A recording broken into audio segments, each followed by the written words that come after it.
Well, if you've tried to call the landfill in Winterset about dumping your debris from the March 5th tornado, you probably weren't able to get through to them. They're not ignoring you, though. Local 5's Carson J.S. Reichart explains why. What happens when the place you're supposed to bring storm debris is itself covered in storm debris? That's not exactly an everyday problem, but it's exactly what the South Central Iowa Landfill is having to deal with right now.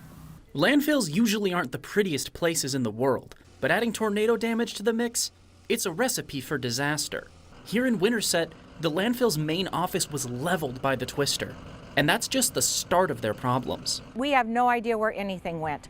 So we were without power, without water, without heat, no buildings to get into, no way to salvage our stuff. With no office to use for coordinating debris drop-off, the landfill has been operating out of a donated trailer. Multiple years' worth of paper records lost in the storm. But one of the biggest losses, the large scales used to weigh the loads being dropped off. And according to the Iowa DOT, it might take a while to replace. They thought it could be a year before we could get a scale. So that was pretty devastating news because it's very difficult to try to estimate this. Despite that loss, the landfill is still open for business, and employees tell me they've gotten back into the swing of things. It was kind of rough first few days, I'm not going to lie, but things have kind of slowed down now and we're getting by pretty good.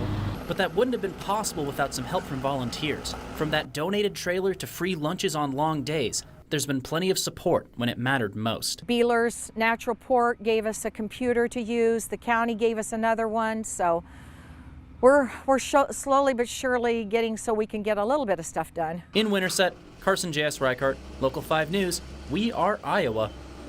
With phones still out, Beeler told Local 5 the best way to contact the landfill when you need to dump debris is through their website, which is landfill.com.